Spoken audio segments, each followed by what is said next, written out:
ದಿಢೀರ್ನೆ ಯಡಿಯೂರಪ್ಪನ ಘೋಷಣೆ ಮಾಡೋದು, ದಿಢೀರ್ನೆ ವಿಜಯ ಮಾಡಿಬಿಡ್ತಿದ್ರು. ಈಗ ಹೈಕಮಾಂಡ್ ಸಹ ವಿಜೇಂದ್ರ ಯಡಿಯೂರಪ್ಪ ಅಂದರೆ ಬಿಜೆಪಿ ಅಲ್ಲ. ನಮಗೂ ಸಹ ನಿನ್ನೆಯಿಂದ ಕಿವಿಯಲ್ಲಿ ಕೇಳಿ ಬರ್ತಾ ಇದೆ, ಅಲ್ಲಿ ಗೋಡೆಯಲ್ಲಿ ಕಿವಿಗಳು ಇರ್ತವೆ, ಅವೆಲ್ಲ ಹೇಳ್ತಾ ಇವೆ. ಒಂದೇ ಒಂದು ಹೆಜ್ಜೆ ವಿಜೇಂದ್ರ ಹಟಾವ್, ಕರ್ನಾಟಕ ನಿಷ್ಠಾವಂತ ಬಿಜೆಪಿ ಬಜೆಟ್ ಕೊಟ್ಟಾರೋ ಬಿಟ್ಟವರು ಇನ್ನ ನಾನು ಕನ್ಫರ್ಮ್ ಆದ್ಮೇಲೆ ಉತ್ತರ ಕೊಡ್ತೀನಿ.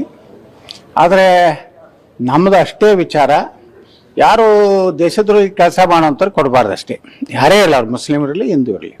ಅದೇ ನಮಗೂ ಸಹ ನಿನ್ನೆಯಿಂದ ಕಿವಿಯಲ್ಲಿ ಕೇಳಿ ಬರ್ತಾ ಇದೆ, ಅಲ್ಲಿ ಗೋಡೆಯಲ್ಲಿ ಕಿವಿಗಳು ಇರ್ತವೆ, ಅವೆಲ್ಲ ಹೇಳ್ತಾ ಇವೆ.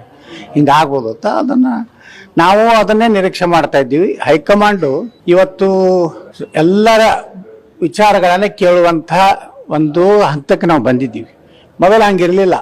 ದಿಢೀರ್ನೆ ಯಡಿಯೂರಪ್ಪನ ಘೋಷಣೆ ಮಾಡೋದು, ದಿಢೀರ್ನೆ ವಿಜಯ ಮಾಡಿಬಿಡ್ತಿದ್ರು. ಈಗ ಹೈಕಮಾಂಡ್ ಸಹ ವಿಜೇಂದ್ರ ಯಡಿಯೂರಪ್ಪ ಅಂದರೆ ಬಿಜೆಪಿ ಅಲ್ಲ ಅನ್ನುವಂಥದ್ದು ಎಲ್ಲ ಸಂಸದರ ಅಭಿಪ್ರಾಯವಾಗಲಿ ಸಂಗ್ರಹ ಆಗಿದೆ. ಬಹಳಷ್ಟು ಬಹುತೇಕ ಭಾರತೀಯ ಜನತಾ ಪಾರ್ಟಿಯ ವರಿಷ್ಠ ನಾಯಕರಿನ ಕರ್ನಾಟಕದಾಗ ಎಲ್ಲರದು ಭಾವನೆ ಇದೆ. ವಿಜೇಂದ್ರ ವೈಫಲ್ಯ ಆಗಿದ್ದಾರೆ, ಎಲ್ಲನೂ ವಿಶ್ವಾಸ ತಗೊಂಡು ಹೋಗೋದ್ರಲ್ಲಿ ಸಂಪೂರ್ಣ ವಿಫಲ ಆಗಿದ್ದರಿಂದ ಈ ರೀತಿ ಒಂದು ತಡೆ ಸ್ಪೀಡ್ ಬ್ರೇಕರ್ ಬಂದಿದೆ. ಮೊದಲು ಸ್ಪೀಡ್ ಬ್ರೇಕರ್ ಇರಲಿಲ್ಲ. ವಿಜೇಂದ್ರ ಒಪ್ಪು ಪ್ರಶ್ನೆ ಇಲ್ರಿ, ಬದಲಾವಣೆ ಶತಸಿದ್ಧ. ನಾ ಹಂಗೂ ಹೇಳುದಿಲ್ಲ. ಅದು ಏನಾದ್ರೂ ಸೂತ್ರ ಕಂಡು ಹಿಡಿಯಬೇಕು ಹೈಕಮಾಂಡ್. ವಿಜೇಂದ್ರ ಮೇಲೆ ಬಿಜೆಪಿ ಬಿಡ್ಲಿಕ್ಕೆ ಸಾಧ್ಯ ಇಲ್ಲ.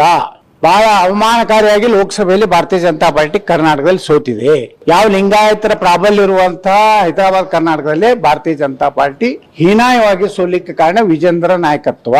ದಾವಣಗೆರೆ, ಕಲಬುರ್ಗಿ, ಬೀದರು, ಅಲ್ಲಿಂದ ನಮ್ಮ ತುಮಕೂರಿನಲ್ಲಿ ವಿರೋಧ ಮಾಡಿದ್ರು, ಆದ್ರೆ ಪಾಪ ಬಂದ್ರು ಸೋಮಣ್ಣವರು. ಚಾಮರಾಜನಗರದಿಂದ ಹಿಡಿದು ಪಕ್ಷ ವಿರೋಧಿ ಚಟುವಟಿಕೆ ಇವರು ಎಲ್ಲ ಚೀಲಗಳು ಮಾಡಿದ್ದಾರೆ. ಇವರು ಅಡ್ಜಸ್ಟ್ಮೆಂಟ್ ಆಗಿದ್ದಾರೆ. ಇಂಥ ಅಧ್ಯಕ್ಷನನ್ನು ನಾವು ಒಪ್ಕೋ ಪ್ರಶ್ನೆನೇ ಇಲ್ಲ. ಎಲ್ಲರೂ ಒಪ್ಕೊಂಡ್ಬಿಡ್ತೀರಿ. ಆ ಒಪ್ಪೋದ್ರ ಸಲುವಾಗಿ ನೀವು ಮೊದಲ ಹೆಜ್ಜೆ ಇಡ್ತಿದ್ರೆ ನೋ ಹೆಜ್ಜೆ, ಒಂದೇ ಒಂದು ಹೆಜ್ಜೆ ವಿಜೇಂದ್ರ ಹಟಾವ್, ಕರ್ನಾಟಕ ನಿಷ್ಠಾವಂತ